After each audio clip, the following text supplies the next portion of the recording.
Today, we're going to take it quite easy. I also have to take it a little easy, because my voice may be petering out if I'm not careful. We're going to apply today what we have learned. So there's nothing new, but it's applications. And that's important, things that you can let it sink in. We have here a trajectory of a golf ball or a tennis ball in 26/100. We shoot it up at an angle alpha. The horizontal component in the x direction is v0 cosine alpha, and the vertical component is v0 sine alpha. It reaches the highest point at P, and it returns to the ground at point S. This is the increasing y direction, and this is the increasing x direction. We're going to use very heavily the equations that you see here that are so familiar with us. These are the one-dimensional equations in x direction where there's no acceleration, and the one-dimensional equations in the y direction where there is acceleration. In order to use these equations, we need all these constants x0, v0x, and v0y. We have seen those last time. I choose for x0, I choose 0 arbitrarily, also for y0. The velocity in the x direction will never change. This v0x will always remain v0 cosine alpha. The velocity in the y direction, however, in the beginning at t equals 0 is v0 sine alpha, and that one will change because there is here this t, and that's why the velocity is going to change. This t will do it. And the acceleration in the y direction, since this is increasing value of y, is going to be negative 9.8. Since I call always 9.8 plus, since I always call g plus 9.8, this is minus g.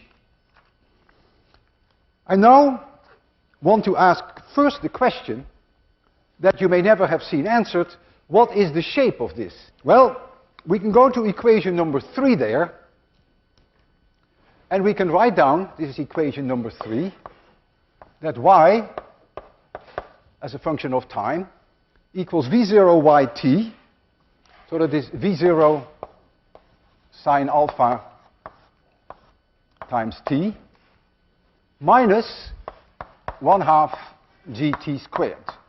That's the equation in y. I go to equation number 1, and I write down x at any moment in time equals v0x times t, so that is v0 cosine alpha times t. Now I eliminate t, and the best way to do that is to do it here, to write for t x divided by v0 cosine alpha. Now I can drop all sub-indexes t, because we're now going to see x versus y. We're going to eliminate t. So this time here, I'm going to substitute in here and in there, and so I'm going to get y equals. There's a v0 here, and there's a v0 there. That cancels. There's a sine alpha here, and a cosine alpha there. That makes it the tangent of alpha. And then I have here an x. Then I get minus 1/2 g times this squared, x squared divided by v0 cosine alpha squared. And now look very carefully. Y is a constant times x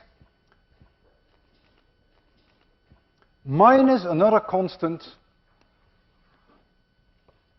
times x squared. That is a parabola. It's a second order equation in x, and it's a parabola, and the parabola has this shape.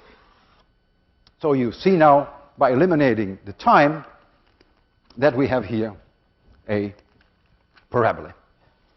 Now I want to massage this quite a bit further today. I would like to know at what time the object here comes to a halt, to its highest point. It comes to a halt in the y direction, it comes to a highest point, and I want to know how high that is. Well, the best way to do is to go to equation 4 and to say to equation 4, when are you 0? Because that is the moment that the velocity in the y direction becomes 0. It must be at its highest point then. So in order to find for us the position of the highest point P, we first ask ourselves the question from equation number 4, when is the velocity in the y direction 0? And that then becomes v0y, which is v0 sine alpha, minus gt, and out pops that t at point P is going to be v0 sine alpha divided by g. So that's the time that it takes for the object to reach the highest point. Where is it then? What is the highest point above the ground? Well, now you have to go to equation number 3, and you have to substitute this time in there. So that highest point h, which is y at the time t of p, equals v0 yt, that is v0 times the sine of alpha, but I have to multiply it by this time. And so I get another v0 sine alpha, and I get a g here, minus gt. This equation, minus half gt squared, minus 1/2 g times this one squared, which is v0 sine alpha squared, divided by g. Divided by g squared. Of course, there's a g here, you see. So you square the whole thing, it is t squared. You lose 1g, and you will find then that the highest point, let's write it down here so that we don't block that blackboard. The highest point in the sky equals v0 sine alpha squared divided by 2g.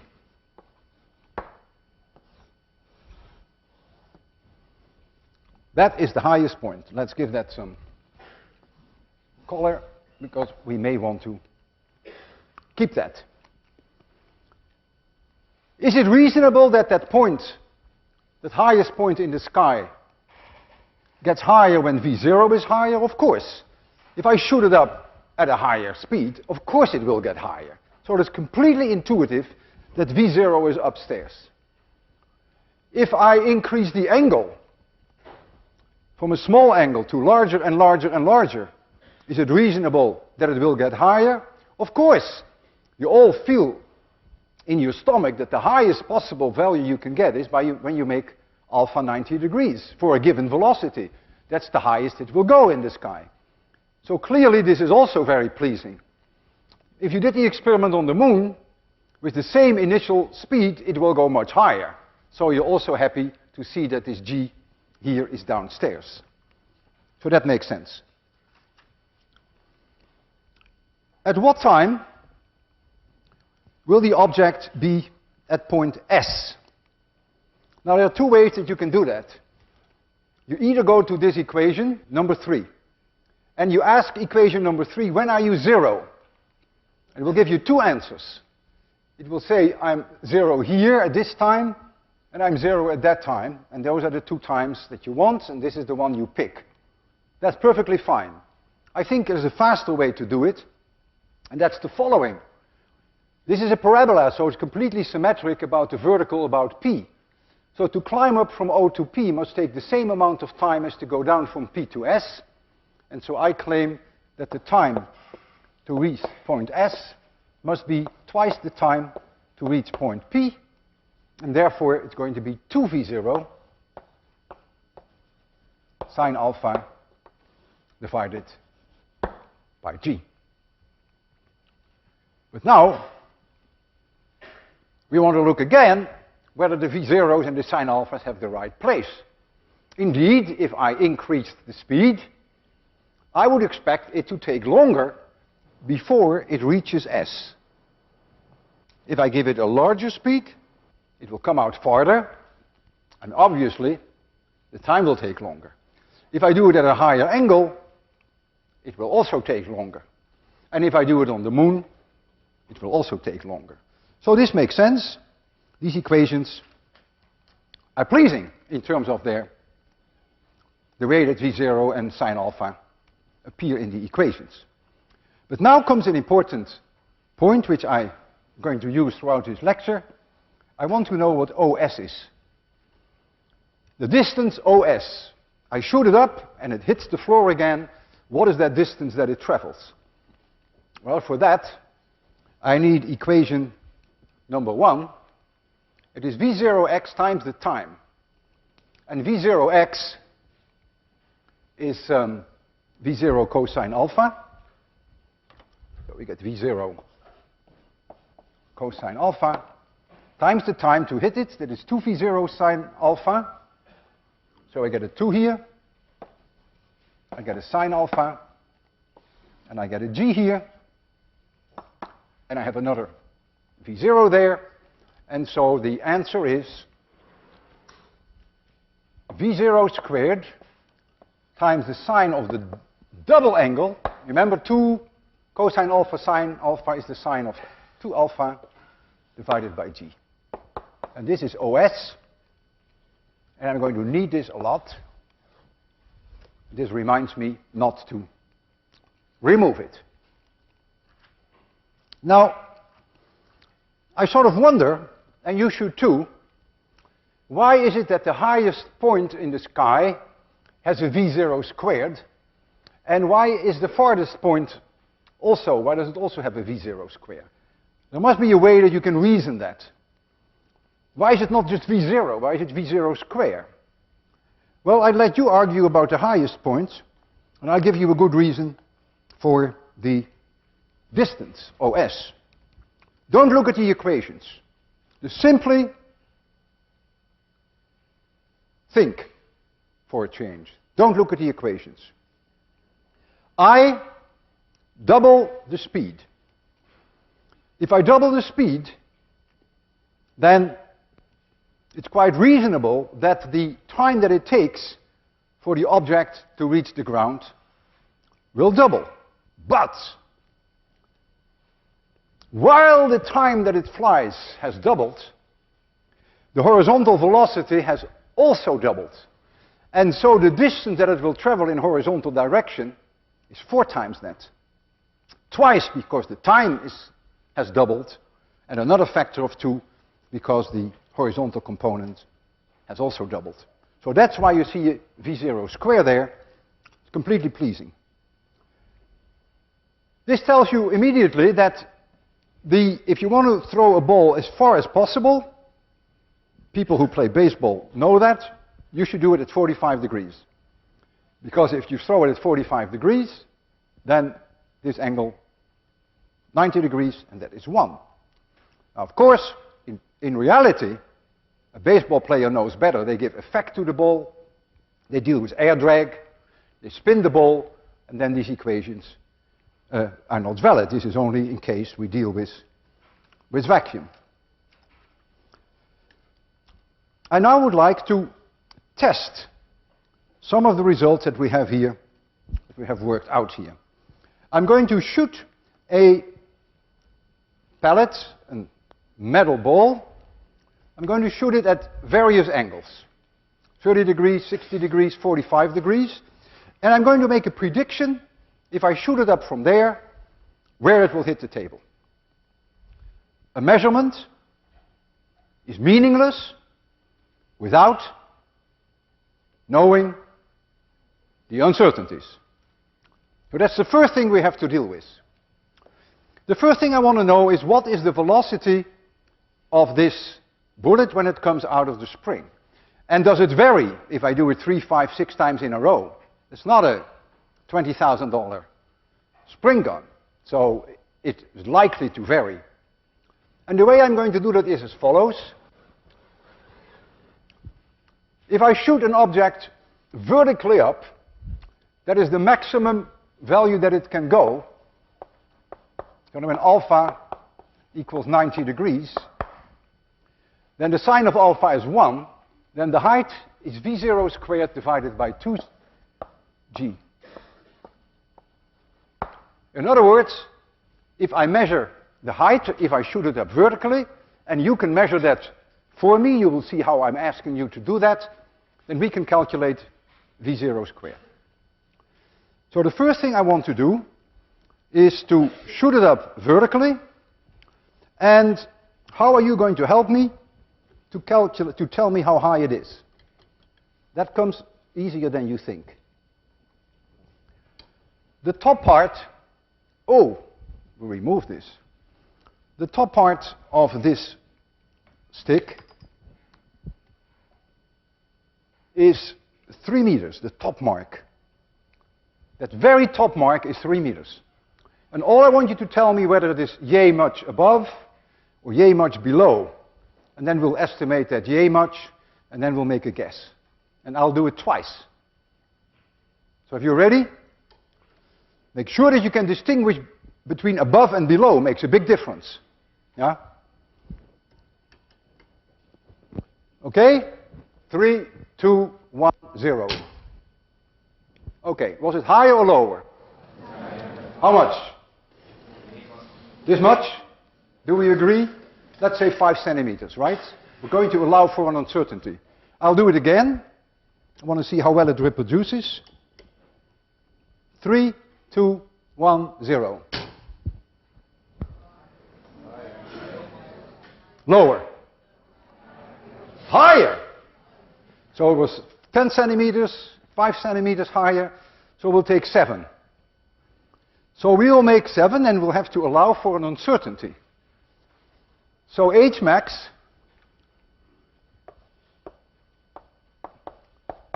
is about 3.07. I have done this morning 20 times. And there were times that the height differed by more than 10 centimeters, sometimes even 15 centimeters. I therefore would feel most comfortable if you allow me an uncertainty of 15 centimeters in that height. Remember, once we start shooting at 30 degrees, there's no way that we can evaluate the velocity anymore. We have to just take this value at face value. This is the way we've measured v0, and that's it. This is a 5% error. 5%. So what now is v0 squared? Well, that's easy to calculate now. v0 squared equals 3.07 times 2 times 9.8. Oh, my calculator was off. That's a detail. 3.07 times 2 times 9.8. That is 60.17. I'd like you to check that. 60.17 plus an error of 5%. That is an error of 3. So you might as well make this 60.2. Would you please confirm that I didn't make a mistake? 3.07 is H max. I multiplied by 2 by 9.9. The 60.2 is a 5% error, and a 5% error is indeed 3. This is meters squared per second squared.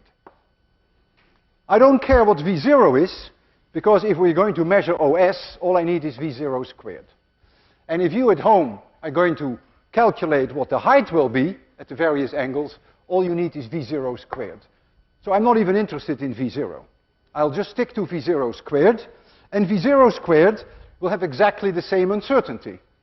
We'll have an uncertainty of 5%, because it comes immediately from h. So you're not going to change that. Okay, so much for the uncertainty in v0 squared. Now I'm going to set the angle at 45 degrees. But how accurately can I do that? I don't think I can do that any better than 1 degree. I'll try to do the best I can, but I can't really guarantee you that I'm accurate to 1 degree. So now comes the question, what happens with the sine of 2 alpha? Because we're going to measure OS. What happens with the sine of 2 alpha? The sine of 90 degrees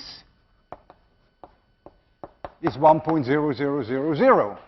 But what would be the sine of 88 degrees? That is the value that I cannot exclude if I'm off by 1 degree. And that value is 0.9994. That is so close to 1 that it is only off by 0.6%. 0.06%. And that is so low compared to 5%, forget it. Forget the error in alpha. We can completely forget it. There's a reason for that. When alpha is 45 degrees, then 2 alpha is 90 degrees. And the sine curve goes like this at 90 degrees. It's almost flat here. So even if you're off in angle by a little bit, you're still very close to 1. That's the reason. So all we have to worry about is the uncertainty in V0 squared. And so now comes my big prediction. I'm going to make a prediction now. For 45 degrees, OS equals V0 squared. We have that is 60.2.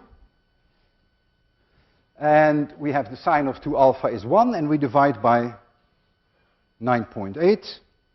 That is 6.14 meters. With an uncertainty of 5%, right? Because that's the uncertainty in V0 squared. And so that is an uncertainty of 30 centimeters, actually 31 centimeters. This is my prediction. For an angle of 45 degrees. This will only hold if there is no air drag, or if the air drag is negligible. And of course, equally important, that spring gun, when the ball comes out, that the velocity square is indeed within the range that we have assumed, and that it doesn't have bad days and good days. There's no way I can check that anymore. All right? So we're going to mark the 0.614. This is 1 meter, 2 meter, 3 meter, 4 meter, 5 meter, 6 meter, 6.14.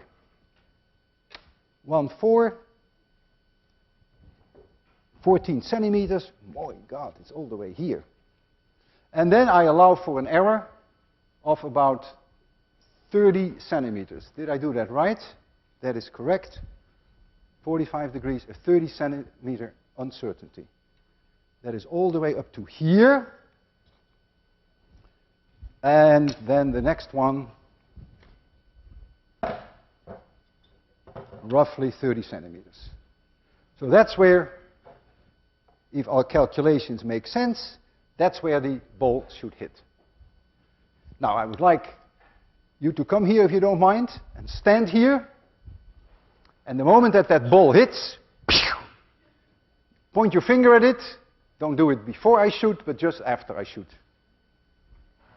And then we'll hope for the best. Yeah? Okay. You're not nervous, right?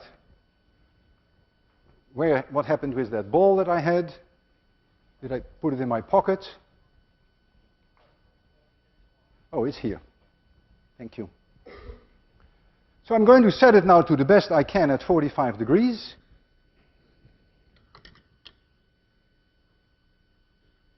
And so I can never shoot it any further. This is the angle, this is the maximum possible distance. You ready? You are? Don't look at me, look there. It goes fast. 3, 2, 1, 0. Put your finger there. Isn't that fantastic? Isn't that amazing? Do you see now how important it is that you have uncertainties in your measurement? In high school you would have said it has to hit there. Bull, man. It has an error. And the error has to be taken into account. Where's my ball, by the way? Boy. Oh, I have it. Oh, here. Ah. Okay, you can sit down now. You did great. It worked just because you were there.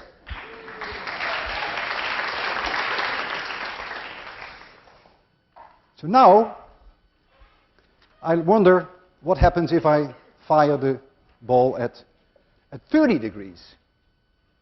Well, if I do it at 30 degrees, then my V0 square is the same. I don't have to worry about that, I hope. However, I cannot be certain about the angle to better than 1 degree. So you will say, well, come on now. Don't be decadent. I mean, here we had an error of only 0.06% because of this 1 degree, possible 1 degree offset. Let's just ignore this error too. That is risky. That is risky now. Because the sine of 60 degrees, that's what you deal with. The sine of 60 degrees, I think, is 0.866. That's right. But the sine of 58 degrees, which is possible if I'm 1 degree under, is 0.848. And that is substantially lower. And therefore, I must allow for an uncertainty in the sign of the angle by roughly, maybe something like 17 or 18 units. 0.0, what is this difference? 0.018. If you want to check what the sine of 62 degrees is, you will see that that is about this much higher than this. So we must allow for this error. And that is an error which is by no means negligible anymore. There's no point here. That is an error which is 18 divided by 866. That is a 2% error. So now we're dealing all of a sudden with a 2% error in the sine of 2 alpha, even though there's only a 1 degree uncertainty in the angle. And the reason is that the sine curve is like so. So a small angle change here makes no difference, but a small angle change here makes a lot of difference. And that's the reason. And you can see that it is the slope of the sine curve that gives you a much larger error if you are off by a teeny-weeny little bit. So now we are ready to make a prediction. So here comes the prediction. OS, now for 30 degrees. So I have to go through V0 squared, I have that, 60.2. And then I have to multiply by the sine of 2 alpha. That is the sine of 60. Multiply. And then I think I have to divide by g, that is right, 9.8. And I find 5.31 plus or minus. Now, 2% error in the sine of 2 alpha, 5% error in V0 squared. That gives me, I can't help it, a 7% error. So I have a 7% uncertainty multiplied by 0.07. So I cannot trust this any better than 37 centimeters. And so now I'm going to put the markers out at 5 meters and 31 centimeters. This is the 5 meter mark, 31 centimeters. And I allow for 37 centimeters on either side. It's here. And 37 centimeters on this side, that is here. I'm going to set the angle at 30 degrees. Waar kom je? We need woman power here. Stay here. Stay out of the fire line. And when that ball hits, you jump on it. Yeah, you jump on it. Okay. Everything under control. 5, make sure I marked it right. 5 meters 3-1. That looks about okay. And now I have to change the angle to 30 degrees.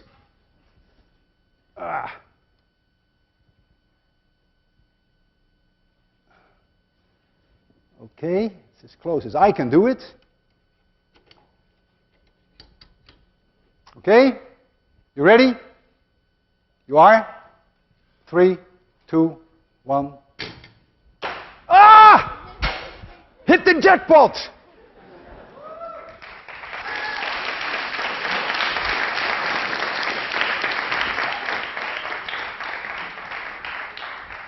Incredible.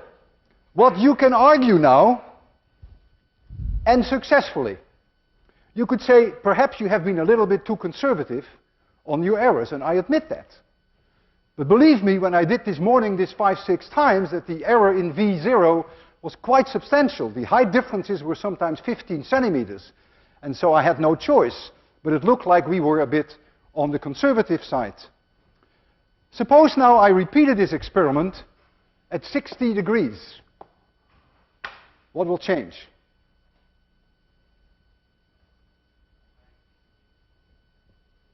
What will change? Will OS change? No, because the sine of 120 degrees is the same as the sine of 60 degrees. You have 2 alpha here. The sine of 60 is the same as the sine of 120. If you allow for an uncertainty of 1 degree on either side, you will find exactly these same numbers because of the symmetry of the sine curve. So again, you're off by 2%. No difference. And so this prediction is unchanged. However, I want to ask you one question to see whether you are half alert or half asleep. At 30 degrees, you saw this.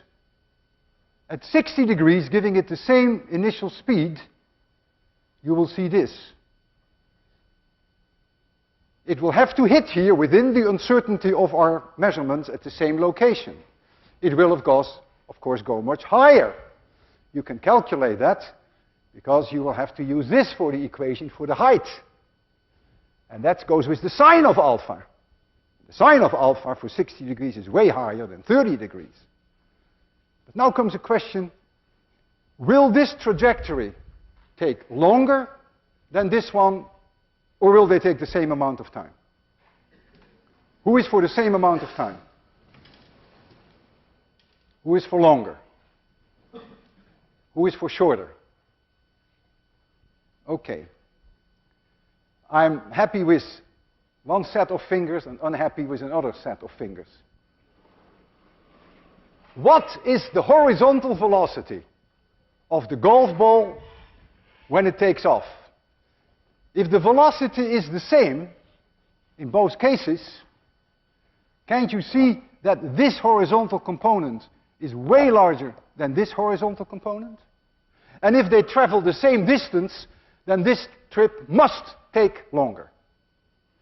Because it's the horizontal component in the x direction that determines how long it will take to go from here to there.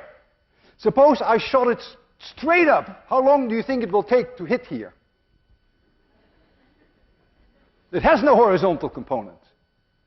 All right? So think about this. This trajectory will take longer, but it ends up at the same point. All right? Number 3. Can you come here? So I don't have to change these markers. They're all perfect, provided that nature is willing to reproduce itself. 60 degrees.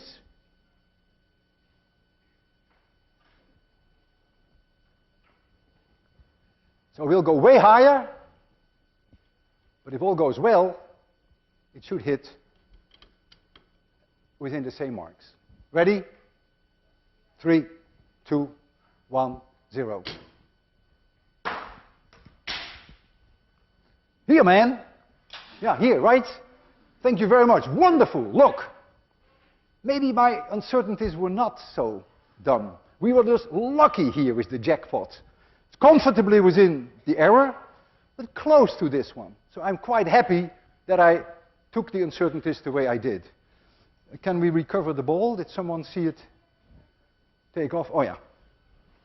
All right, now we will enter a different part of this lecture, which is actually a very sad part.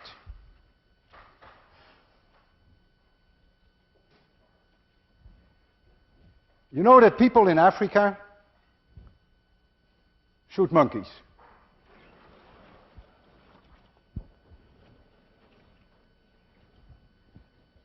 There is a monkey here in a tree.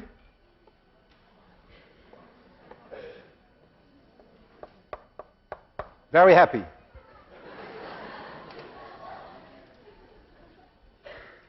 And here is a hunter who never took 801, and he has a gun which is a golf ball gun, and he aims that gun right at the monkey. He shoots it with a certain velocity, the golf ball. Let this be the speed, v0. So the horizontal component, you're going to see that again and again, v0 cosine alpha, and the vertical component equals v0 sine alpha. Let this be my increasing value of y, and this be my increasing value of x. This golf ball, this golf gun, is really not first class, thank goodness. And so, when the hunter shoots this golf ball, this happens. And it ends up here at point P. Lucky monkey, so far. Now, it is very tragic, but true, that when the monkey sees the flash of the gun, it lets go.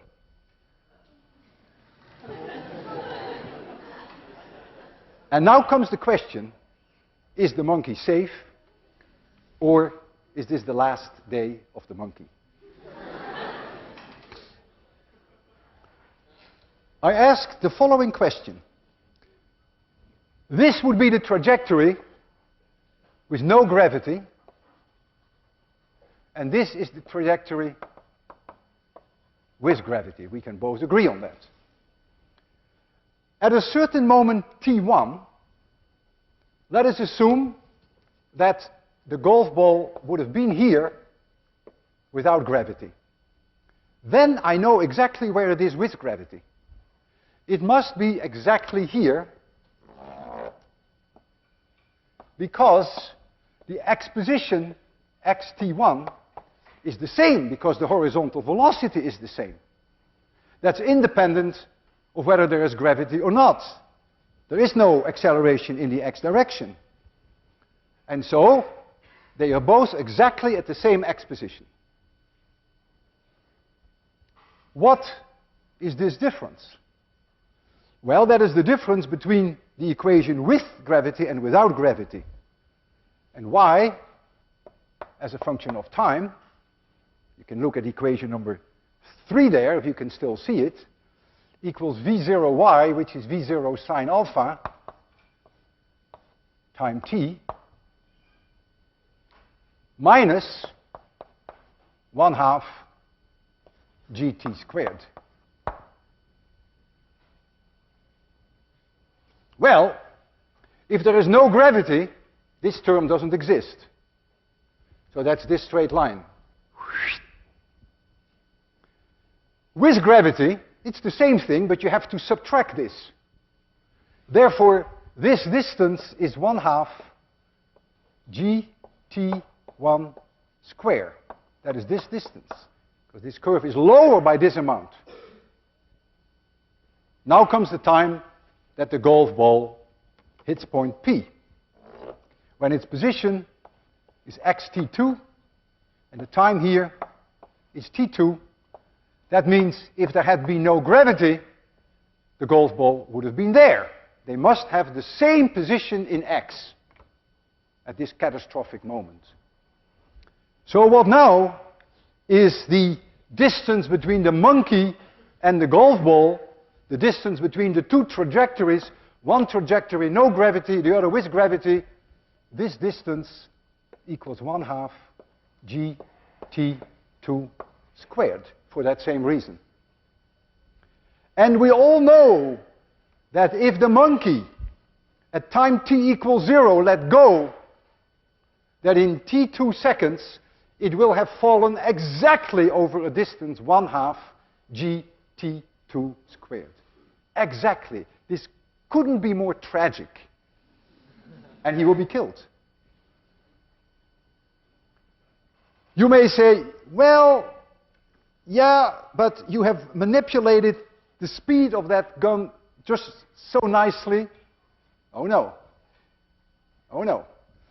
I can shoot that with a higher speed at the same angle alpha, and the trajectory would be this, and the monkey would be killed there. I can do it with a lower speed, and the monkey would be killed here. It's independent of the speed of the bullet. Because always this part here is always exactly the distance that the monkey falls in that time. However, if the speed is very low, that it hits the ground before the monkey hits the ground, well, okay, then the monkey is safe. So the only thing that is very, very critical is alpha. It must be precisely aimed at the monkey. If that's not the case, then the monkey will be safe. Now, before we will witness this classic and rather tragic drama, I want to look at this from a somewhat different point of view, namely from the point of view of the monkey. The monkey sits there, looks at the gun, and the golf ball comes to the monkey. And I will put them both in a room, which is an elevator, and the elevator is in free fall, and they don't even know that. They both fall with the acceleration g. Here is the monkey, 3, and here is the gun.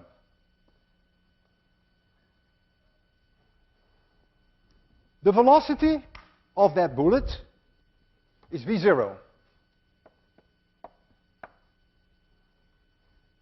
And so the monkey will see that bullet come straight at him. There's no such thing as an arc. They both fall in this falling elevator, and so the bullet comes. The monkey happens to be a very intelligent monkey. And the monkey says to himself, how long do I have to live? And the monkey makes the following calculation. If this distance is d, and this is h, then the monkey says, aha, this is the square root of d squared plus h squared. So from the monkey point of view, the time for the kill will be the square root of d squared plus h squared divided by v0. That's how many seconds he has to live. But you people are also quite smart. And you look at this diagram. And you said, no, no way. If this distance is d, then the speed to reach this point is v0 cosine alpha. In other words, the time that it takes for this object to reach this value of x, so for 26,100 MIT students, t-kill equals d divided by v0 cosine alpha. But what is the cosine of alpha? That is d divided by the square root of d squared plus h squared. So I can replace this cosine alpha by d divided by the square root. So I can replace this cosine alpha by d divided by the square root. and you and the monkey agree exactly on the amount of time that the monkey has to live. It better be that way, because this could not depend on which reference frame you work in, the falling reference frame, or, for that matter, the reference frame of 26,100. The monkey will be placed at about 3 meters above the table. We all know that it takes about 0.8 seconds. We have done many experiments at 3 meters. It takes about 0.8 seconds. So the whole thing will go very fast. We were going to put the monkey up there. I want you to first see the trajectory of that golf ball before we bring the monkey in. I mean, it is already so painful for this monkey. You don't want him to pre-experience what's going to happen. So we will do this in the absence of the monkey, and I will let you see what roughly the trajectory of that bullet will be. 3, 2, 1, 0. So it will hit somewhere here. That's that point P. So when you're going to see the drama in action, this is where the monkey will reach when the two hit each other. Now, you can imagine that this is a very painful day for the monkey, and I'm going to get the monkey. He's behind here, and I hope that you would pay some respect to Robert. His name is Robert, and it may take me a minute.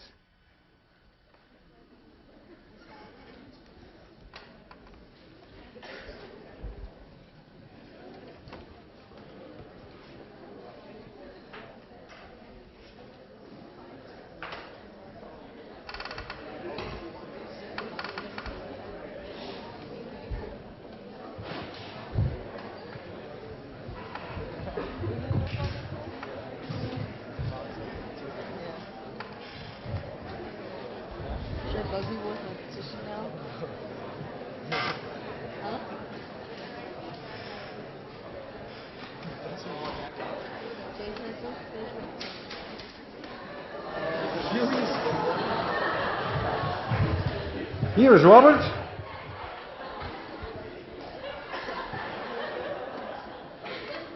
I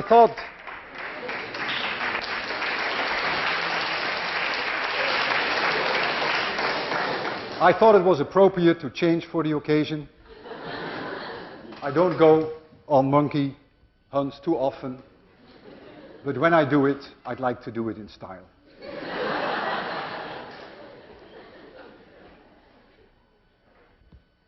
Here is Robert, and we're going to put Robert up here. Robert has in his head a metal plate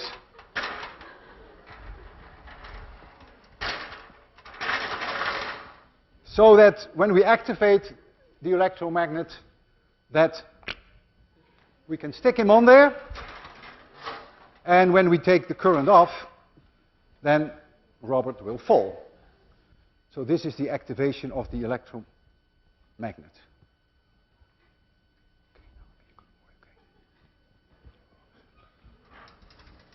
So here we go. I can see Robert is nervous. And you can't blame him. This is not the greatest day of his life. Oh, by the way, I want you to know, I mean, we are not cruel here. He's wearing a bulletproof vest.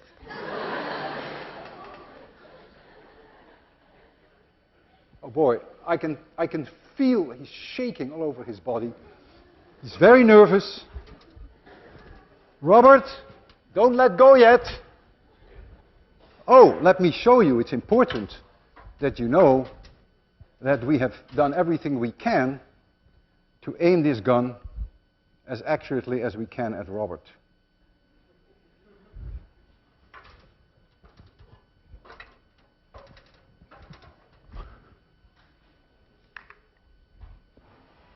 Robert, don't let go yet. We've got to first cock the gun. Hold it now. Hold it, Robert. This happens always with Robert.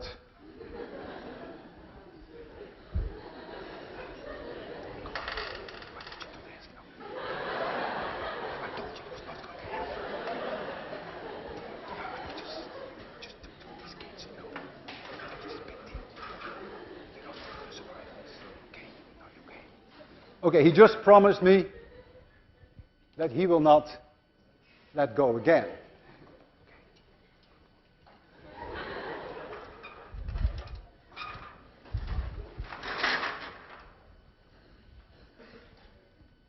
When I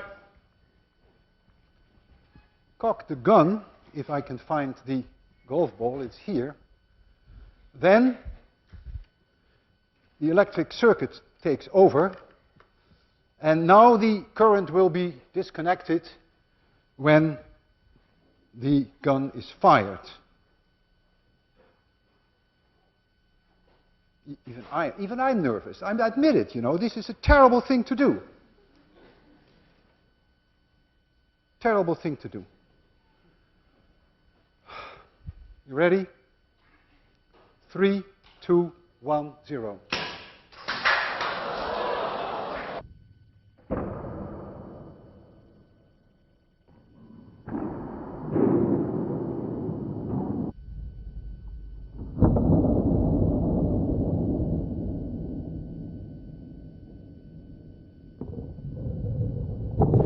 Poor monkey.